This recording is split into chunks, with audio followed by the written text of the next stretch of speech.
Mars since '62. It was May 22nd. That's a very important day for you to remember, pal. Yeah, it's my birthday. Right, so, see, the reason we're up there covertly is because of the greenhouse effect. It all ties in. Yeah, greenhouse effect, you know. By the way, they discovered that in the 40s. You can ask yourself what they've been doing, sitting on their ass for 49 years, huh? While we're out here with some serious social diseases and everything else. Now, never mind that. But everybody says, greenhouse effect 100 years from now. I'll be long dead gone, moving out of here. Not so, my friend, not so. No, government's sitting on the fact that it's 10 to 20 years maximum. It's getting hotter, don't you say? Yeah, not even summer yet. Yeah, when the polar ice caps begin to melt. Not gonna take a certified genius to understand. We're in serious global confusion. I mean, really, we're in massive mainline ecological chaos. Anyway, it's happening even as we speak. So, I'll tell you what they've already done. They've colonized outer space. Oh, they couldn't colonize everybody. No. That'd be global bankruptcy. And it could be the greenhouse effect anyway. This secret group, you know, the group that's in charge of the government. Oh, yeah. They're gonna get boosted off this rock before it melts. And the rest of us, well, they care. We're gonna be left here to fry. By the way, something you should know. See, this entire operation is being funded by the profits from the metal on drug cartel. And that's specifically set up by the CIA to handle large sums of money being funneled into this project. Keep it on your hat. Yeah, the people they need, like scientists, you heard about that? All the missing scientists around the world and those that mysteriously dying. That's all part of the recruiting process. I really hope your friend is not... Well, they need a lot of lackeys to do the labor, though. So they'd be looking for ordinary guys. You know, just like you and me. Yeah, they need those to kind of colonize things, you know? They do a little psychosurgery on us, a little liquid lobotomy here. Well, but I know this for a fact. They got this drug down in Guatemala, the rainforest. What do you think the CIA's down there hacking the hell out of that forest, huh? Make sense? Sure it does. Yeah, this drug takes away your long-term memory, leaves your short-term memory. So there you are. Well, you got people that don't know who they are, where they came from, but you tell them to do something, they do it. They can follow instructions. Perfect employees. Sounds like most people I know. So, they must like children, too, because the statistics of the FBI since 1980 said that 350,000 children are just missing. They disappeared. There are not that many perverts around. You know, the worst thing about this, pal, is that you're in close proximity to all this. Yeah, I mean, Houston's right down the road. You know, the main headquarters. NASA. Sure. And the main headquarters around the world, Geneva, New York. I gotta go see this friend of mine, okay? Ran into a thing. Okay. Hey, well, look, pal, it's been nice talking to you today. I really hope your friend isn't one of them already. I'm sure he's not. Yeah, well, I just thought you had the right to know.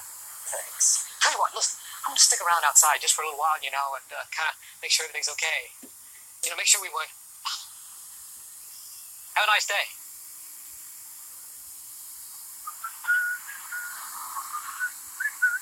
They say like, Dufresne, party of two.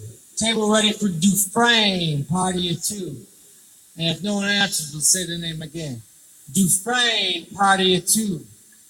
But then if no one answers, they'll just go right on to the next thing. Bush, party of three. Yeah, but what happened to the Dufresnes? No one seems to care. Who can eat at a time like this? People are missing. You people are selfish. The Dufresnes are in someone's trunk right now with duct tape over their mouth. And they're hungry. That's a double whammy. We need help. Bush, search party of three.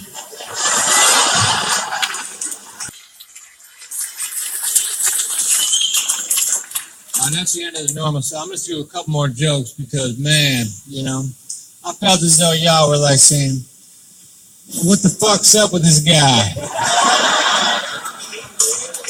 I got a lot of the what the fuck's up with this guy vibe. And I certainly want my special to be funny. You know what I mean? I come out here like, oh, fucking, I think rock and roll fucking bullshit. What the fuck, man? Let's keep the tape rolling. All right, check it out. I'm gonna do a couple more, just in case for editing.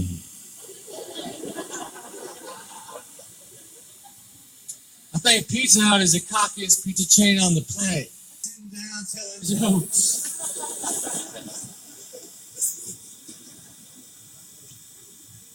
Acid was my favorite drug. Acid opened up my mind. It expanded my mind.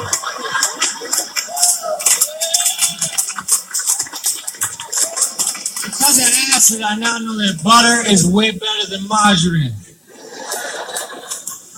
I saw through the bullshit.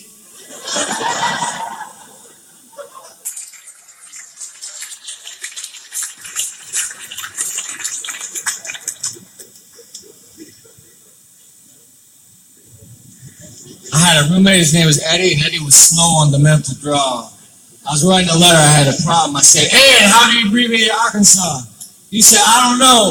Just start spelling it, then quit."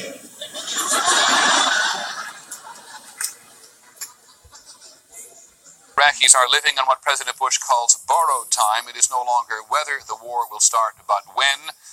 They know that in Baghdad as well as in Washington, there is a rumor every hour. Our first report is from Saudi Arabia. Here's ABC's Bill Reddick.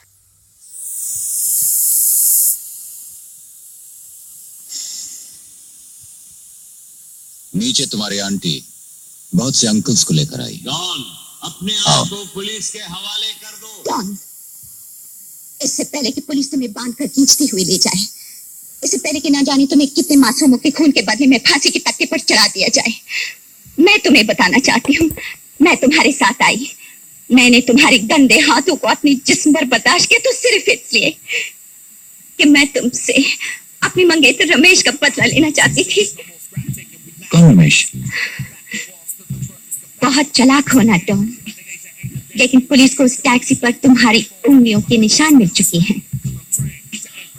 Oh, I see. Don, हम तुम्हें आखिरी warning दे रहे हैं। तो तुम रमेश की मंगेतर हो? कोई गोली न चलाए। डॉन, मुझे जिंदा चाहिए। रिवॉल्वर खाली है डॉन। Very smart. चलो डॉन, पुलिस तुम्हारा इंतजार कर रही है। करने दो। डॉन का इंतजार तो 11 मुल्कों की पुलिस कर रही है, लेकिन सोनिया, एक बात समझ लो, डॉन को पकड़ना मुश्किल ही नहीं, नामुमकिन है। इसका मतलब तुम यहाँ से निकल सकते हो? जी हाँ। सोनिया, ये तुम जानते हो। ये आखिरी वार्निंग है। भागने की कोशिश बेकार है। अपने आप को पुलिस के हवाले कर दो।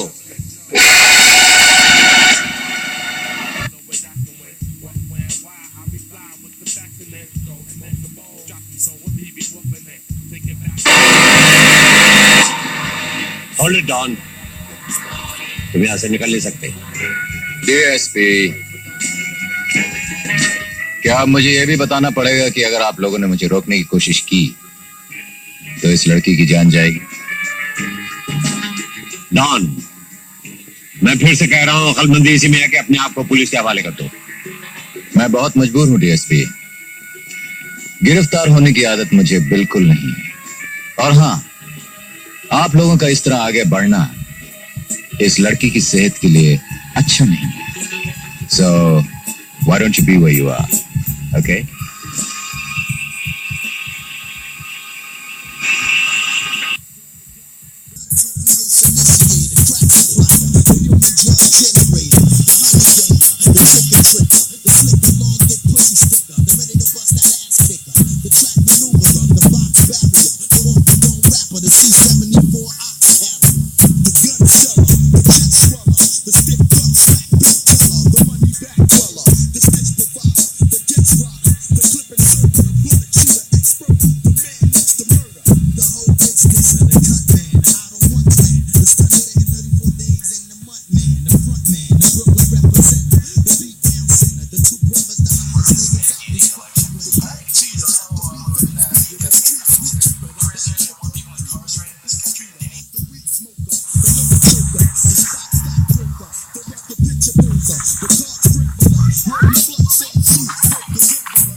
What do you do to earn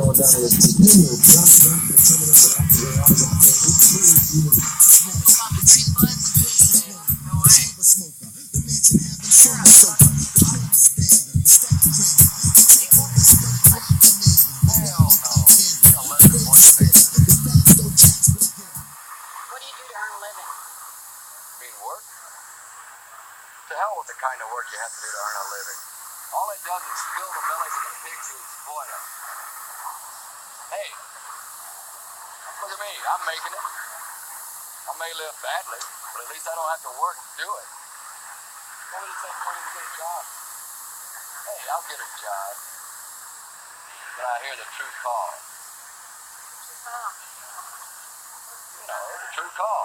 I know when I hear it. First hurdle for the true warrior. To those humans in whom I have faith, I wish suffering, being forsaken, sickness, maltreatment, humiliation. I wish that they should not remain unfamiliar with profound self-contempt, the torture of self-mistrust, and the misery of the vanquished. I have no pity for them, because I wish them the only thing that can prove today whether one is worth anything or not, that one endures. Hey, forgot something. And remember, the passion for destruction is also a creative passion.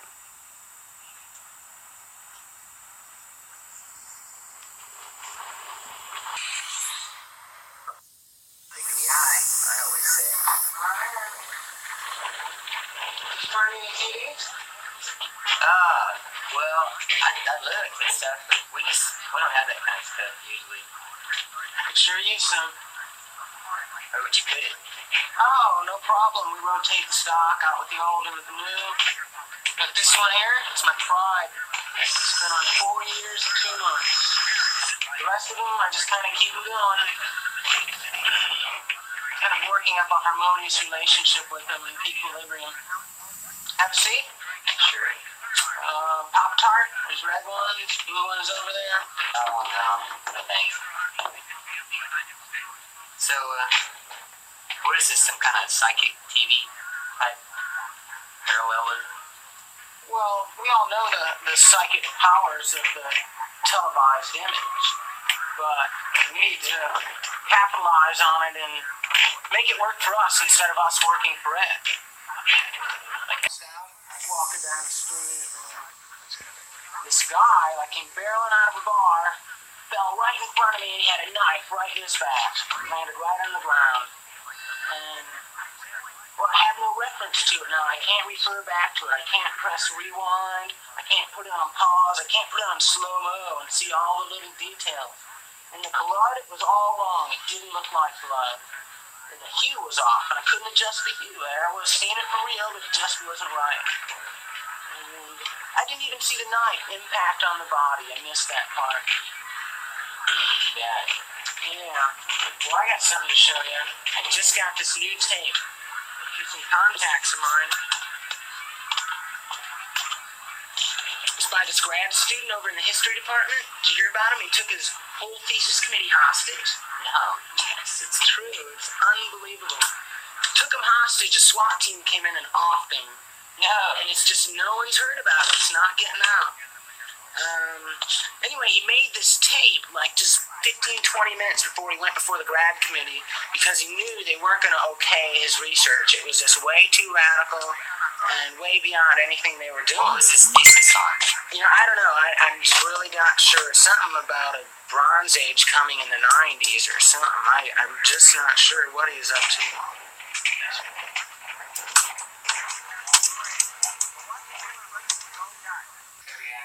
Positive action. Even if it has a negative result. What could be better than a short, uncomplicated life that goes out in blaze of glory? Rock and roll.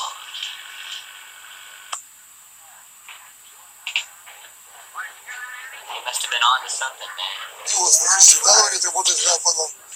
So this is the stuff of my Yeah.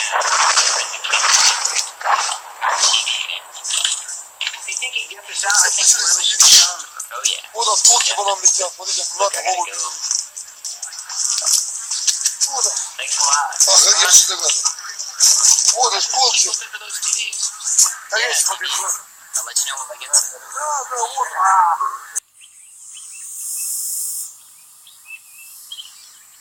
When young, we mourn for one woman. As we grow old, for women in general. The tragedy of life is that man is never free, yet strives for what can never be. The thing most feared in secret always happens. My life, my loves, what are they now? But the more the pain grows, the more this instinct for life somehow asserts itself. Later will it clarify itself and become coherent. Weapon giveaway program. It's like one of those government programs. Just come and fucking get anything you want. We're gonna give away all the fucking automatic weapons. All the side loaders, clip loaders, shooting backs, Saturday night special, Colt 45, shotguns, anything you want. Chains, knives, straight razors, bottles, brick bats, baseball bats, big kind of slanted jacket kind of thing. I want to see a goddamn big motherfucking shoot 'em up, kill 'em, bang, stab 'em, crush, slice, kill, motherfucking boiling oil, catapults, throwing rocks and shit and blowing up undercover shit, yeah. Just want to see people putting secret things in fucking cars and fucking explode and see the people explode in them. I want to see knife cutting, slice cutting, chopping, blowing up. Yeah. That's right.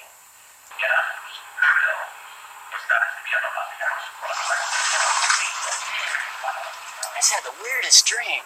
Back on the bus there? Do you ever have those dreams that are just completely real? I mean, they're so vivid. It's just like completely real. It's like there's always something bizarre going on in those. I have one about every 2 years or something. I always remember them really good. It's like there's always someone getting run over or something really weird. One time I had lunch with Tolstoy. Another time I was a roadie for Frank Zappa. Anyway, so this dream I just had, it was just like that, except instead of anything bizarre going on, I mean, there was nothing going on at all. Man, it was like the Omega Man. There was just nobody around. I was just traveling around, staring out the windows of buses and trains and cars, When I was at home, I was like flipping through the TV stations endlessly, reading. I mean, how many dreams do you have where you read in a dream, Wait. Man, there was this book I just read on the book. Well, it was my dream, so I guess I wrote it or something. But, man, it was bizarre. It was like, the premise for this whole book was that every thought you have creates its own reality. It's like every choice or decision you make, the thing you choose not to do fractions off and becomes its own reality, and just goes on from there forever. I mean, it's like, in The Wizard of Oz, when Dorothy meets the Scarecrow and they do that little dance at that crossroads and they think about going all those directions and they end up going in that one direction. I mean, all those other directions, just because they thought about it, became separate realities. I mean, they just went on from there and lived the rest of their life, entirely different movies, but we'll never see it because, we're kind of trapped in this one reality restriction type of thing, And another example would be like back there at the bus station, as I got off the bus, the thought crossed my mind, just for a second about not taking the cab at all, but, maybe walking or bumming a ride or something like that. I'm kind of broke right now. I should have done that probably. But just because that thought crossed my mind, there now exists at this very second a whole nother reality where I'm at the bus station, and you're probably giving someone else a ride. I mean, in that reality, it thinks of itself as this. It thinks of itself as the only reality. I mean, at this very second, I'm in that. I'm back at the bus station. So he would take a sleeping pill at 8:20 in the morning after riding it hard. Probably going up to this beautiful woman just comes up to me, just starts talking to me. She ends up offering me a ride. We're hitting it off. Go play a little pinball. We go back to her apartment. She has this great apartment. The hitchhikers you picked up, leave the pills in your car. Please go to the information station right away. Some strange woman I've never met. Or I'm living in some place I've never seen before. See, that's just the moment you're out of glimpse. This other reality that was all created back there in the bus station. And I just didn't know what real love was. And now that I've got real love, and now that I really know how I can help people, I just don't need to go down and burn down buildings anymore, or hang around with freaks, or I don't need to run through crowds and kiss black people to make society see what they're doing. I don't need to ride motorcycles just for the feeling of freedom and power anymore. The children of God depend on Him to provide all their earthly needs. There is no private property. New members must sign over all goods and income to the group. Most of their food comes from special teams which canvass the restaurants and markets of nearby cities for edible cast-offs. They're beginning to raise their own poultry and livestock, but they totally reject the notion of working for money as unchristian and unrevolutionary. I don't recognize anyone anymore. Yeah. You call yourselves revolutionary Christians. What is it you're revolting against? We are revolting against a society that is built on artificial principles, whether it's drugs to heal you, Chivas or Regal with morning cigarettes papers, smokes to Dunhills, help 345 nervous cocaine, condition. A 350 another society glass of Chivas, another that Dunhill, is not 405 based around PM, the life of by the way, service first to cup of Christ. coffee, And a the young Dunhill. people in their search for 415 spiritual cocaine, truth 416 and reality orange in life juice and another Dunhill, are using the 430 wealth cocaine, that they have in 454 their cocaine, hands 505 cocaine, 511 coffee promote their Dunhills, search. And this is 530 why at get more young ice in the ages you will Chivas, find cocaine at kids, 545, 6 13, o'clock, 14, smoking grass to take the who are edge off the chain day. smokers, 7 who have p.m. The day, 3 hours taking into it. 3 hours in drugs, lit. at great 7:05 By the Wood time I Creek was Tavern for 17, I had lunch. already Heineken, shot up LSD and 2 heavy margaritas, doses, 7 or 8 tablets at a time, crushed up in a spoon. I'd shot methadone, heroin, Seconal, Truanol, cocaine, and I'd done everything you could do with LSD and hallucinogenic drugs. And I'd gotten to the point where heroin, all I did was make people go to sleep, and I didn't dig that anymore. So when it came down to it, I really didn't have anything but big lumps on my arms and poor circulation. So I just went home one day, and I saw my mom, and she asked me what I was doing, and I said, I really didn't know. And I went in my room and took out 30 Seconal caps. They were Lilly F40s, and I just took them all at once, right in front of her. I said, you see these? I'm going to die now because nothing else worth living for. And you're not living for anything worth anything either. And so I just took them, and I passed out on the floor. Came to an emergency ward with a psychiatrist next to me, wanted to know why I'd done it. And I told him because there wasn't a God, there wasn't anything. So he asked me if I'd like to submit myself for 2 weeks in a mental institution for observation. Somehow I got in there for 3 months. And when I was in there, I got put in charge of the drug dispensary for some reason to keep it clean. And so I ended up selling drugs for cigarettes and candy and stuff in the mental institution. And I had a conscience against taking drugs. I knew it was wrong, you know. I was really guilty about it. A lot of times I'd just flip out because I knew I was doing something wrong with taking LSD. But they were telling me that everything's okay as long as you're not do it in excess, that people's problems come from getting too hung up in one thing. So in other words, homosexuality was okay. You could be a bisexual as long as you didn't get too tripped off in it. Drugs were okay, the whole thing. And I had 2 nurses bringing me marijuana on the weekends because I got tired of pharmaceutical drugs. They made your mouth taste bad. I mean, I was into drugs that heavy. I met a doctor in there who was in there for shooting up morphine, and I made a contact with when I got out. I was getting pharmaceutical drugs from him and giving the 2 girl technicians what they couldn't get in the hospital to them. Well, they turned me on to Grouse from Mexico. They told me that I was sexually frustrated and wanted me with therapy, and they tried that for 2 weeks when I got out, but I just didn't dig jumping in a closet with a gallon of Westernal with 3 chicks stoned on acid, you know, and just things like that.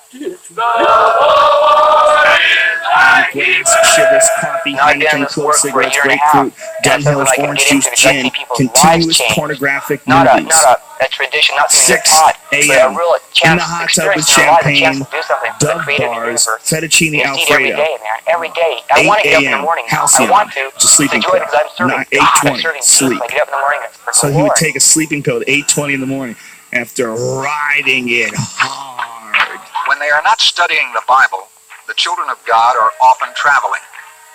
They liken themselves to the early apostles.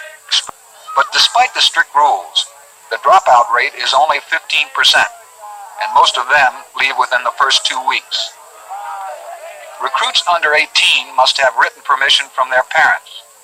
Some parents favor the group, but most do not. Many of the parents hate us. They'd rather see their young people dead, or they'd rather see them secret drug users and drug pushers, or involved in sex, or even in mental institutions before they'd rather see their children live a life of glory and service to God.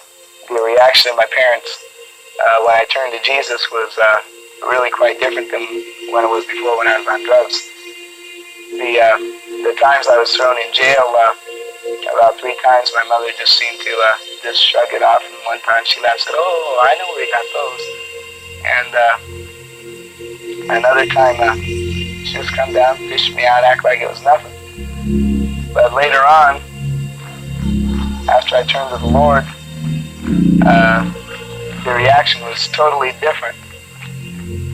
One time I was witnessing to my little sister. She told me that I was poisoning my little sister with the Bible. She then beat me up and tried to tear up my Bible. And I think it was just about a half a week later that she first started taking me to a psychiatrist.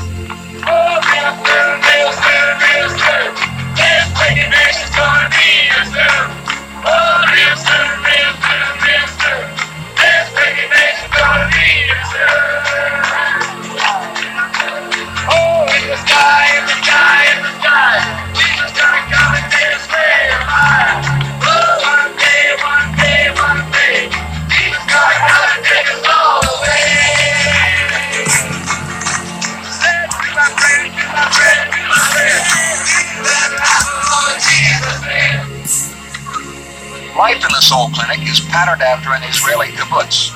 To allow parents to devote full time to their assigned duties, younger children are cared for in a communal nursery. Most of the babies were born at the camp without a doctor's help. The girls who care for them are called metapelet, Hebrew for nanny. As on most Israeli kibbutzim, there is a 24-hour security guard to keep out unfriendly visitors. Eventually, the children of God hope to establish a commune, and they are fervent admirers of the Jewish state. We are the children of God by faith in Jesus Christ, who is the son of Abraham. We are the spiritual seed. The children of Israel are the physical seed. And God loves Israel, and any true Christian who really loves the Lord loves Israel and its people, because the love of God through him loves the Israelis. And therefore we have a tremendous admiration for their courage and how God is using them to be a testimony to the world of his power. Okay, read Isaiah 11 and 12. It shall come to pass in that day that the Lord shall bend his hand again the second time to recover the remnant of the people. Bible study is the major activity of the Soul Clinic. There are a minimum of 6 hours of formal classes each day. And in all of them, there is a strong emphasis on the group's belief that the end of the world is drawing near. Okay, notice that says the second time God would return the Jews to Israel. Now we know this happened in 1948 when God returned the Jews to Israel from all over the world. Okay? Now quote Psalm 102:16 to show how these events prove this to be the time of the end. When the Lord shall build up Zion, he shall appear in his glory. Okay, now that this has happened, all that we have to look forward to is a covenant between the soon coming one man, one world government and the Jews to rebuild their temple. Now Daniel said that 7 years after that Jesus would appear in the clouds of heaven with power and great glory. Hallelujah! Thank you, thank you, Lord. Thank you. The classes usually end with a spontaneous and energetic outburst of prayer. Hallelujah, Lord. Thank you, Lord. Hallelujah. Thank you. Praise the Lord. Thank you, Lord. Thank you, Lord. Hallelujah. Come praise the Lord. Hallelujah. Thank you, Lord. Thank you, Lord. Thank you, Lord.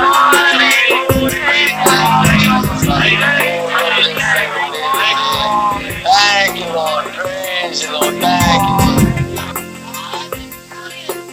In the ramshackle buses and former barns, which the children of God have turned into dormitories, Bible recitation is also the favorite form of recreation. Matthew 4:19.